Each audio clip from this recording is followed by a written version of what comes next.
जिस फिगर को, जिस टेबल को, जिस ग्राफ को हम इस आंकड़े के अंदर पढ़ते हैं, इस डीआई के अंदर पढ़ते हैं, हम उस डीआई का मतलब पहले समझ लें कि एक्चुअली डीआई क्या होती है, क्या इसका अप्रोच है। प्लीज ध्यान से बातों को समझिएगा। अगर इसकी हम प्रॉपर एक्सप्लेनेशन करें by pronunciation, it's called the data interpretation. It's called the data interpretation. Please समझिएगा सारी बातों को बस, ठीक है। इंटरप्रिटेशन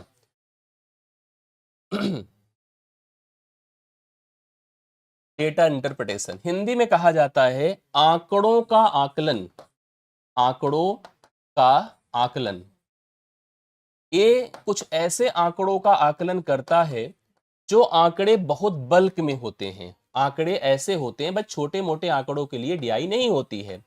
जो बल्क में होते हैं, ज्यादा होते हैं, जिनको फिंगर्स पर काउंट नहीं किया जा सकता है, जिनको इंडिविजुअल रीड नहीं किया जा सकता है, उन आंकड़ों को उन आंकड़ों को समझाने का, उन आंकड़ों से निष्कर्ष निकालने का, उन आंकड़ों को देखकर आपके मन में एक थॉट जनरेट करने का और एक आंसर देने का, ये एक प्रॉपर जो है मेथड होता है। That's called the DI. Basically मैंने क्या कहा, आंकड़ों का आकलन है। आंकड़े बहुत छोटे मोटे नहीं, 2 4 5 की हम ऐसे देखकर आपको समझा दे। जैसे मान लीजिए मैंने किसी क्लास में कोई टेस्ट लिया, अब टेस्ट लिया, 5 6 बच्चे बैठे हैं, एक एक को देखा, कॉपी में देख करके कंफर्म कर दिया कि भाई तुम्हारे नंबर इतने, तुम्हारे इतने, तुम्हारे इतने, तुम्हारे इतने।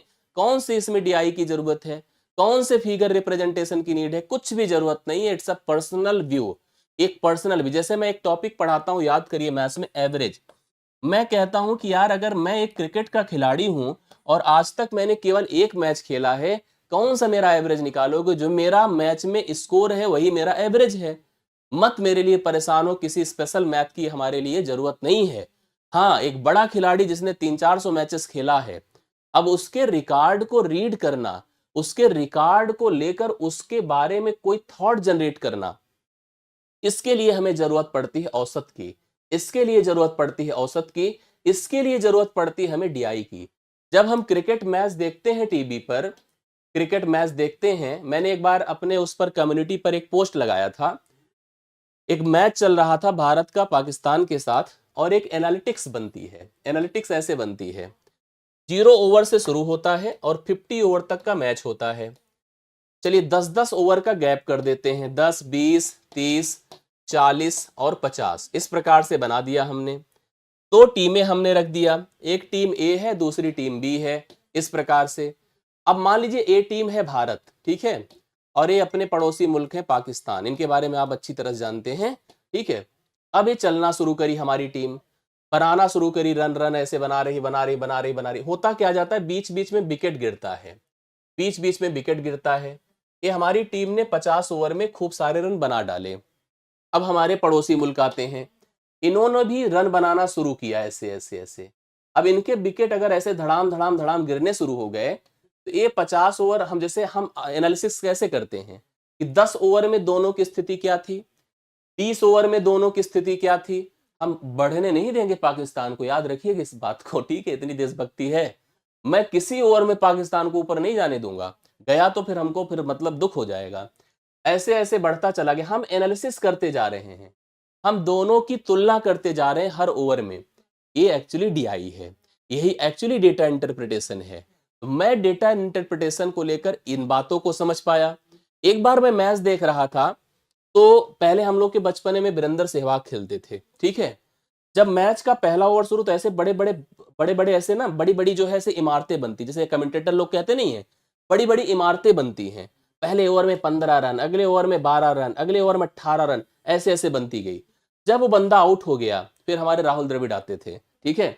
1 रन, 0 रन, 5 रन, 2 रन, वो बिल्डिंग बिल्ड करते थे। शुरू के ओवरों में बड़ी बड़ी इमारतें होती थी, उसके बाद फिर छोटी छोटी इमारतें हो जाती थी। इस प्रकार से ये भी डीआई है। ये भी क्या है, डीआई है। इन्हीं डीआईस में बहुत सारे आंकड़े बनकर आते हैं, निकल करके आते हैं। हमसे एग्जामिनर उम्मीद करता है, दरअसल ये एक्चुअल मैथमेटिक्स है। यहां पर जब आप सही में लेखपाल बनने की कोशिश करेंगे, प्रयास कर रहे हैं मैथ्स के अंतर्गत, तो आपको सही में ना इन चीजों को रीड करना, क्योंकि जब आपको खेत नापना होगा जाकर के, तो खेत को देखना पड़ेगा कि उनका मेड़ किस तरफ से जा रहा है, उनका मेड़ के मार हो जाती समझ लीजिए, बहुत बचा के नापिए ओपिएगा बाद में। तो उनका खेत, उनका मेड़, उनका खेत तो देखना पड़ेगा, आंकड़ों को रीड करना, वहां से वहां तक कितनी लेंथ, वहां से वहां तक कितनी लेंथ, इन सब को जब रीड करेंगे, इनको जब अच्छे से पढ़ेंगे, तब एक सही लेखपाल की तरह आप काम कर पाओगे। करेक्ट है? तब एक सही लेखपाल की तरह काम कर पाओगे, और ये सब चीज आपके अपनी जॉब में आपकी रिक्वायरमेंट है, इसलिए इसको पढ़ना पड़ता है। और अगर नहीं पढ़ पाए तो 10 नंबर हमारा इधर से उधर अगर हो गया तो समझिए बाजी कोई मार जाएगा। इसलिए मेरी बातें मानकर इस 10 नंबर के लिए मेरे साथ प्रयास करिए। अब अगर टीचर, मैं आपको बताऊं, आ गए पढ़ाने डीआई, ला दिए तार क्वेश्चन, मतलब एक फिगर ले लिए बकायदा, उसमें दिया आंकड़ा, फला के फला का औसत क्या होगा, फले के फले का वृद्धि क्या होगा, इसमें कमी क्या होगी, इसमें ये क्या होगा, वह उसके औसत से उसके औसत का अनुपात क्या होगा। ऐसे ही अगर सवाल कराना शुरू हुआ तो ये फिर चैप्टर पढ़ना बेकार है। तब तो हम इतना पेट में पढ़ा दिए, आप वहीं से पढ़ लेना, मेरी प्लेलिस्ट उठा लेना, आपको जरूरत ही नहीं पड़ेगी। क्या ही मतलब यार फिर पढ़ने का। दरअसल मुझे इसको समझना पड़ेगा, इसका सोर्स क्या है, यह डीआई किस विषय का हिस्सा है। कितने लोग बता सकते हैं, कमेंट करके बताइए। मैं आपसे जानना चाहूंगा, आपके कमेंट लेना चाहूंगा। एडीआई एक्चुअली किस विषय का हिस्सा है, किस सब्जेक्ट का हिस्सा है, किस टॉपिक का हिस्सा है, कौन बता सकता है? प्लीज कमेंट करें। अगर इतने लोग देख रहे हैं तो आप सभी लोगों को मेरी बातें सुनना पड़ेगा। कितने लोग कह सकते हैं, बता सकते हैं किस एक्चुअली टॉपिक का हिस्सा है? दरअसल मैं आपको बता दूं, मैं आपको श्योर कर दूं बिना किसी डाउट के, इसको दिमाग में रख लीजिएगा, ये सांख्यिकी का हिस्सा है। किसका हिस्सा है? सांख्यिकी का हिस्सा है। सांख्यिकी एग्रीकल्चर का नहीं है, मैथ्स का नहीं है। It's the part of, it's just a small part of the statistics. इस सांख्यिकी का हिस्सा है। कॉमर्स के अंतर्गत सांख्यिकी या मैथ्स के, या बिल्कुल स्टैटिस्टिक्स के इकोनॉमिक्स में आता, उसका हिस्सा है। अगर सांख्यिकी ना होती तो डीआई ना होती, समझिए इस बात को। सांख्यिकी होती क्या है? It's a branch of math and science.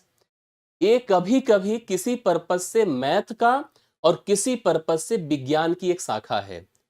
इस सांख्यिकी का उपयोग क्या है, इसका यूज देखिए क्या है।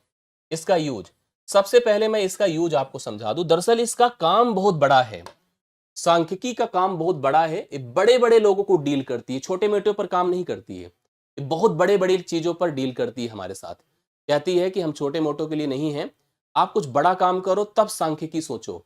कुछ पैसे ऐसे अकाउंट में आएंगे तभी तो सीए की जरूरत पड़ेगी। इतने पैसे हैं कि हम खुद ही नहीं अपने गिनने की जरूरत समझ रहे कि हमको काउंटिंग करनी पड़ेगी, तो हमें सीए की नीड क्या हो गई। ऐसे ही अगर आंकड़े बड़े हैं तभी सांख्यिकी है, बिना बड़े आंकड़ों के कोई सांख्यिकी का कोई मतलब नहीं है। जैसे huge amount of the numbers, huge amount of the collections, कोई भी चीज का बड़ा संग्रह अगर है तो सांख्यिकी है। सांख्यिकी क्या करता है? अलग अलग तरीके से किसी एक प्रॉब्लम को डील करता है। अब डीलिंग के लिए जैसे आप कोई भी एक, ऐसे सोचिए मैं आपको बताऊं, जैसे मान लो हमें कोई एक स्कूल है, या हम कह दें कि आप अगर मान लो इंजीनियरिंग में एडमिशन लेने जाना चाहते हो, आपने 12th पास किया है, समझिएगा, आपने 12th पास किया है और आपको इंजीनियरिंग में एडमिशन लेना है। देखिए सांख्यिकी कैसे काम करती है। अब अगर आपको इंजीनियरिंग में एडमिशन लेना है तो सबसे पहले क्या करना है, आपको इंजीनियरिंग के कॉलेज को ढूंढना है। देखिए मेरी बात को समझिएगा, कैसे ढूंढेंगे? एडवर्टीजमेंट से ढूंढेंगे, न्यूज चैनल पे देखेंगे, पेपर में देखेंगे, लोगों से बात करेंगे, फोन पे बात करेंगे, किसी रेफरेंस से बात करेंगे, किसी भी तरह से आप पहले कॉलेजेस की लिस्ट इकट्ठा करोगे। कर लिया? करेक्ट है। उसके बाद फिर क्या करेंगे, जितने उसमें फालतू के कॉलेज आए हैं जो आपकी रिक्वायरमेंट से अलग हैं, उनको आप निकालेंगे, क्लासिफाई करेंगे, फिल्टर करेंगे, हटा देंगे। फिर आप उन सभी कॉलेजेस की लिस्ट को एक बाया फिगर अच्छी तरह से एक पन्ने पर बनाकर लिख कर दिखाएंगे, कौन कॉलेज किस शहर में कितनी दूरी पर है, कितनी फीस है, बकायदा उसका एक टेबल बनाएंगे, क्रिएट करेंगे। फिर उसको ले जाकर अपने पेरेंट्स के सामने, अपने पिताजी के सामने, जिनको निर्णय लेना है, आप थोड़ी निर्णय ले पाओगे, ठीक है, ले जाके दिखाओगे, उनके सामने दिखाने से पहले खुद श्योर रहोगे, खुद बकायदा फिगर प्रेजेंटेशन अच्छे से बनाए रहोगे। जब पिताजी देखेंगे, उनको चीजें समझ में आएगी, एनालिसिस करेंगे, माताजी से भी बात करेंगे, अपना बैलेंस अकाउंट भी देखेंगे, कितने पैसे हैं, आपकी भी सुविधा सुरक्षा देखेंगे। जब सब कुछ सही होगा तो वो निर्णय ले लेंगे, और निर्णय ले लेंगे तो निश्चित तौर पर आपका एडमिशन उस कॉलेज में हो जाएगा। सांख्यिकी क्या करती है? सांख्यिकी is the branch of maths and science that use to collection मतलब संग्रह, क्लासिफिकेशन मतलब वर्गीकरण, रिप्रेजेंटेशन मतलब प्रदर्शन, एनालिसिस मतलब विश्लेषण, एंड कंक्लूजन मतलब निष्कर्ष of the bulk amount of data. किसके लिए बताइए?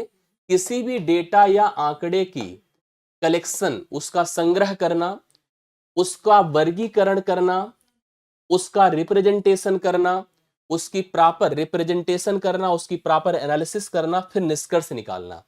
ये काम होता है सांख्यिकी का। इसी में एक छोटा सा हिस्सा है रिप्रेजेंटेशन। ये है जो डेटा इंटरप्रिटेशन है, यही आपका डीआई है। दरअसल जब हम आंकड़ों को प्रेजेंट करने लगते हैं तो हम फिगर बनाते हैं। क्या बनाते हैं? फिगर बनाते हैं। फिगर मतलब हम कभी टेबल बनाते हैं, तालिका, कभी हम ग्राफ बनाते हैं जिसमें bar diagram, pie chart, line diagram, तमाम अलग अलग तरह के ग्राफ होते हैं। कभी हम यहाँ पर इसको पैराग्राफ पैसेज के फॉर्म में लिखते हैं, ठीक है, पैसेज के फॉर्म में लिखते हैं। किसी भी तरह से हम जे डेटा को प्रेजेंट करते हैं in the form of figure और the passage, that is called the DI. यही डीआई है। So DI is the just a small activity of the statistics. अगर हमसे डीआई आप पूछोगे तो मैं कहूंगा यार ये जो सांख्यिकी के अंदर कार्य होता है, एक्टिविटी होती है, उसी का एक छोटा सा हिस्सा डीआई है। डीआई कुछ नया नहीं है। जस्ट एक, जैसे हम बहुत सारे काम करते हैं, मेरा एक छोटा सा काम कोई एक व्यक्ति डील कर रहा है, उसी को आप पढ़ रहे हैं। मतलब ये पूरी सांख्यिकी नहीं पढ़ने को कह रहा है, बट कह रहा है कि एक छोटा सा हिस्सा है हमारी पूरी एक्टिविटी का, उसको आप पढ़ लीजिए। आप इन सारी वर्डिंग्स का मतलब समझ गए कि क्या है। हम किसी भी चीज के बारे में अगर निर्णय लेना चाहते हैं, जैसे मुझे अच्छे कपड़े खरीदने हैं, तो सबसे पहले मैं दुकानों का कलेक्शन पन्ने पर लिखूंगा। उस दुकान पर जहां अच्छे कपड़े मिलते हैं, सस्ते कपड़े मिलते हैं, शहर की अच्छी दुकानें हैं, सब पूरी लिस्ट बनाऊंगा। लिस्ट बनाकर उसमें उन दुकानों को हटाऊंगा जिन दुकानों की तरफ आज दिक्कत है, ट्रैफिक जाम है, चक्का जाम है, या महंगा कपड़ा देता है, गलत कपड़ा देता है, उसको हटाकर जो अच्छी दुकानें उसको लिखेंगे। उसको बाकायदा फिगर पर प्रेजेंट करेंगे, यहां से वहां जाएं, वहां से वहां जाएं, वहां से वहां जाएं, वहां देखेंगे, वहां पसंद करेंगे, ऐसे आएंगे। इसका प्रदर्शन हो गया। मतलब जब हम वहां भी जाएंगे तो भी हमारे सामने सभी आंकड़ों को प्रेजेंट करेगा, प्रदर्शित करेगा।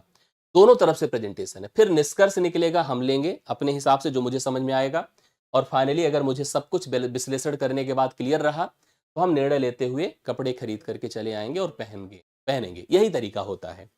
इसमें लेकिन एक बात बनकर आ रही है कि आप ये सब जो सारी एक्टिविटी करते हैं और जो आप ये डीआई भी परफॉर्म करते हैं, वो किसको लेकर करते हैं? डेटा को लेकर। मतलब मेरे पास अगर कोई रिकॉर्ड नहीं है, मेरे पास कोई आंकड़े नहीं है, तो ना तो कोई सांख्यिकी है और ना ही कोई डीआई है। इसलिए हमको पहले समझना चाहिए डेटा क्या होता है, डेटा क्या होते हैं, आंकड़े, इसको तो पहले जानो। क्या होता है डेटा, क्या होता है आंकड़े, इसको तो जानिए। डेटा मतलब एक प्रकार से मटेरियल, आप ऐसे कह सकते हैं, इट्स अ मटेरियल। ये मटेरियल है, मतलब एक ऐसा मान है जिसका उपयोग करके हम निर्णय निकालते हैं। जैसे आप अगर कंप्यूटर की भाषा में डेटा को डिफाइन करिए तो इट्स कॉल्ड रॉ मटेरियल। एक ऐसा मटेरियल है, ऐसा पदार्थ है जिसका उपयोग करके उसको प्रोसेस करके हम कोई इंफॉर्मेशन गैदर करते हैं। समझ रहे हैं? डेटा को प्रोसेस करके ही इंफॉर्मेशन गैदर करते हैं। तो डेटा एक प्रकार से ऐसा मटेरियल है जिसका उपयोग करके हम किसी एक निष्कर्ष पर जा सकते हैं। अगर मान लो, जैसे हम कहते नहीं कि अच्छे डेटा हैं, मतलब अगर हमें सवाल भी बनाना पड़ता तो मैं डेटा ढूंढता हूं, जब उनको प्रोसेस कर देता हूं तो अच्छे से सवाल क्वेश्चन बनता है। हर एक कार्य के लिए आपको उससे संबंधित डेटा कलेक्ट करने पड़ते हैं। कोई न्यूज रिपोर्टर भी अगर रिपोर्ट बनाकर आपके सामने प्रेजेंट करता है तो पहले वो डेटा कलेक्ट करता है। तो डेटा मतलब जरूरी नहीं कि वो आपकी इंफॉर्मेशन है, वो एक प्रकार का मटेरियल है, वो आपके पास एक न्यूज है, वो आपके पास एक आंकड़ा है जो आप प्राप्त करते हैं। पर ध्यान रखिए, ये डेटा दो प्रकार से हमको मिलता है। एक मिलता है क्वालिटेटिव, जिसे कहते हैं गुणवत्तापूर्ण। एक होता है क्वांटिटेटिव, जिसे कहते हैं गणनात्मक। अब सोचो, गुणवत्तापूर्ण का मतलब क्या होता है? एक ऐसा डेटा जिसमें हम किसी की विशेषता बताएं। जब हम विशेषता के आधार पर कोई रिकॉर्ड कलेक्ट करते हैं, तो वो जो डेटा होता है वो गुणवत्तापूर्ण कहलाता है, विशेषता के आधार पर। विशेषता मतलब कोई अच्छा है, ठीक है, कोई अच्छा है, कोई बुरा है, ठीक, कोई बेईमान है, कोई ईमानदार है, ठीक है, कोई ईमानदार है, कोई गोरा है, कोई काला है, कोई मिठाई मीठी है, कोई खट्टी है, कोई कड़वी है। जब इस क्वालिटी के आधार पर हम कोई रिकॉर्ड कलेक्ट करते हैं, कोई डेटा कलेक्ट करते हैं, so this is called the qualitative data. इसी को हम लोग गुणवत्तापूर्ण डेटा कहते हैं, क्वालिटेटिव डेटा कहते हैं। अब आप एक बात बताइए, इस डेटा को लेकर के आपके मन में क्या निष्कर्ष निकल रहा है? क्या ये सही में मतलब क्रिएटिव चीज है? क्या इसका सही में उपयोग है? क्या इस पर आपका कंट्रोल है? नहीं। जैसे आप 10 लोगों का समूह है, जाकर उनसे बोलिए, भैया जितने ईमानदार हो लोग थोड़ा इधर आ जाइए, बेईमान लोग खड़े रहो, मार करा दोगे आप लोग, ठीक है।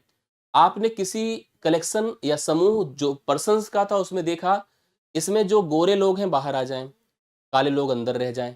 अब बताओ, ये भेदभाव नहीं कर रहे हो आप लोग? जो सुंदर हैं वो इधर आ जाएं, जो कुरूप है उधर रह जाएं, ठीक है।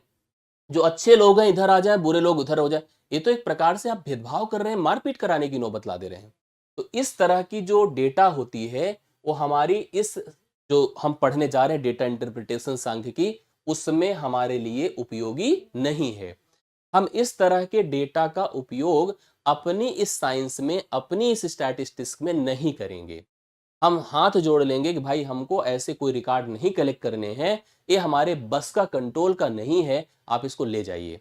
हमें चाहिए क्वांटिटेटिव डेटा, जो संख्या पर आधारित हो, जिनकी हम गणना कर सकें, जो नंबर पर आधारित हो। जैसे हम एक समूह में सभी लोगों की एज कलेक्ट कर लें, हम एक समूह में सभी लोगों की इनकम कलेक्ट कर लें, हम एक समूह में सभी लोगों का वेट कलेक्ट कर लें, हम एक समूह में सभी लोगों की जो है क्या कहते हैं हाइट कलेक्ट कर लें, हम यहाँ पर किसी समूह के सभी बच्चों का मार्क्स कलेक्ट कर लें, हम किसी कंपनी का पूरा सेल्स कलेक्ट कर लें, हम पूरी कंपनी का जो है रेवेन्यू कलेक्ट कर लें। हम इस तरह की कोई भी एक्टिविटी जो हमारे पास नंबर पर आधारित है, वही हमारे कंट्रोल का है, वही हमारे बस का है, और वही चीज हम कर सकते हैं, वही चीज हम कर सकते हैं। इसलिए हमारी पूरी मैथमेटिक्स क्वांटिटेटिव डेटा पर आधारित होगी, क्वालिटेटिव डेटा पर आधारित नहीं होगी। अब जिस डीआई को आपको पढ़ना है, जिसको एग्जाम में फेस करना है, दरअसल उस डीआई के कुल 5 प्रकार आपको पढ़ने हैं। 5 प्रकार, ध्यान से समझिएगा। एक पढ़ना है टैबुलर डीआई, जिसमें तालिका का उपयोग किया जाता है। पेट के एग्जाम में तालिका की इंपॉर्टेंस सबसे ज्यादा थी। 2 तालिका की बात किया था, याद करिए, 2 तालिका की बात किया था, और दोनों तालिकाओं का उपयोग भी एग्जाम्स में सवालों के माध्यम से आपको देखने को मिला था। पाई चार्ट्स, पाई चार्ट थोड़ा सा सस्पेंस में था जब पहला 2021 वाला हुआ था, बाद में तो 23 में भी आया, 22 में भी आया और इधर भी आया। तो पाई चार्ट। बार डायग्राम, बार डायग्राम हमेशा से इंपॉर्टेंस रहा है उसका, और ये हमेशा से इसका सवाल देखने को मिला है। लाइन डायग्राम मिला है, और इधर जो है, जो आपका 2025 वाला जो पेट था, इसमें आपको केसलेट भी मिला।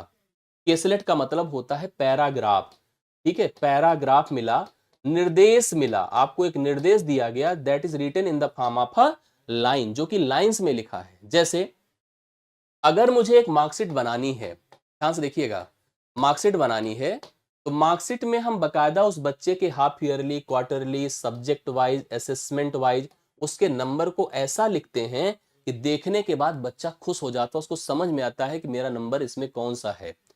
जब हम कोई इंफॉर्मेशन अगर एक फिगर के फॉर्म में कहीं पाते हैं, तो हमें बड़ी क्लियरिटी होती है, देखने के बाद हमें समझ में सब कुछ आता है।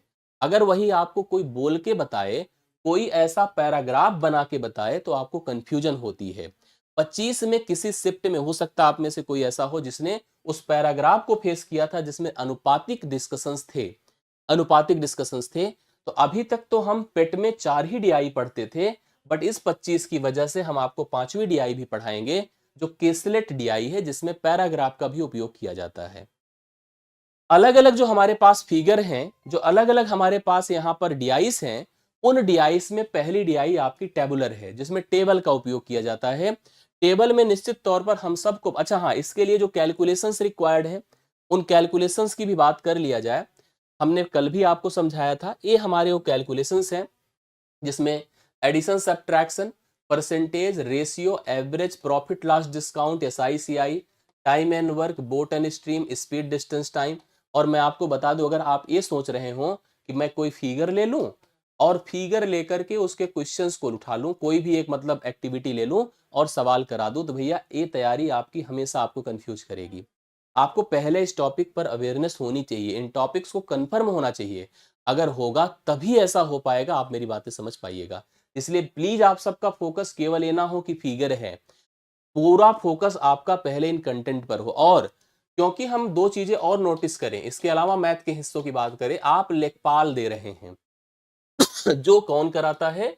यूपी ट्रिपल एससी कराता है। दोनों के नेचर को जानिए। अगर आप लेखपाल हैं तो खेत नापेंगे कि नहीं बताइए? बगीचा नापेंगे? बोलिए, हमें कंफर्म करिए, आप सब लोग अपना काम बताइए। क्या खेत बगीचा नहीं नापेंगे आप? नापेंगे तो आपको परिमाप की रस्सी उसकी जरूरत पड़ेगी कि नहीं पड़ेगी? परिमाप निकालने की नीड नहीं पड़ेगी आपको? आपको क्षेत्रफल बिना निकाले ही आप बांट पाएंगे खेत को। तो आप भैया ये याद रखिए, भले ही नहीं दिया है बट मेरी बात मान लीजिए, इतनी मैथ मुझे भी आती है।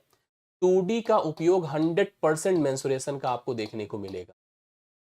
3D भले मिले या ना मिले, बट 2D मेंसुरेशन आपको सवाल के रूप में जरूर दिखेगा। ठीक, यूपी ट्रिपल एससी दे रहे हैं।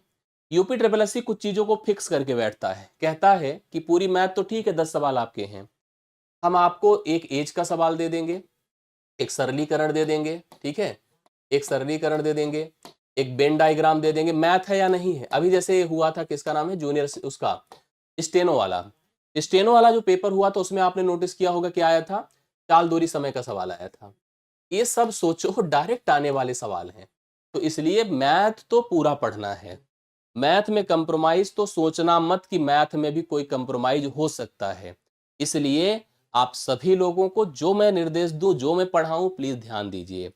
पंकज, बहुत बहुत शुभकामनाएं और आशीर्वाद आपको जो है, आप जरूर आइए। जब आइए तो हमें आप मैसेज कर दीजिएगा, हम आपसे मुलाकात करेंगे।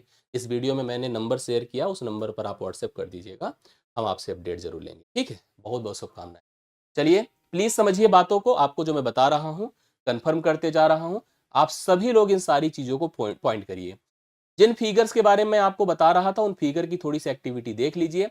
बाकी अगर हम थोड़ा सा इनकी क्वालिटी की बात करें, डीआई का उपयोग कैसे है, डीआई की जो अग्नि, जो कहते हैं ना कि उसकी अपनी क्वालिटीज क्या है, डीआई किस लिए हमारे लिए ज्यादा उपयोगी है। कंपैरिजन करना आसान होता है, मतलब तुलना करना। अगर हम डीआई का मतलब ये माने कि डीआई हमारे लिए किस तरह से उपयोगी है, हम लेखपाल बन रहे हैं और डीआई क्यों हमको पढ़ाया जा रहा है फालतू में? थीटा बीटा गामा नीटा सीटा नहीं है कि त्रिकोणमिति इतना पढ़ डाला, आज तक थीटा बीटा हमने भी नहीं यूज किया अपनी लाइफ में।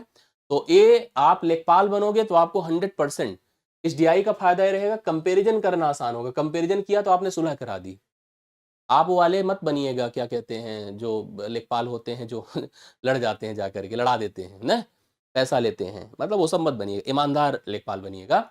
ईमानदार बनेंगे तो आप दो लोगों के, भाइयों के बीच में, परिवार के बीच में जब विवाद होता है, लड़ाई होती है बाग बगीचे खेत खलियान को लेकर, तो तुलना करना आसान होता है अगर हमारे पास फिगर है और एकदम क्लियरिटी रहती है, स्पष्टता जिसे हम लोग कहते हैं।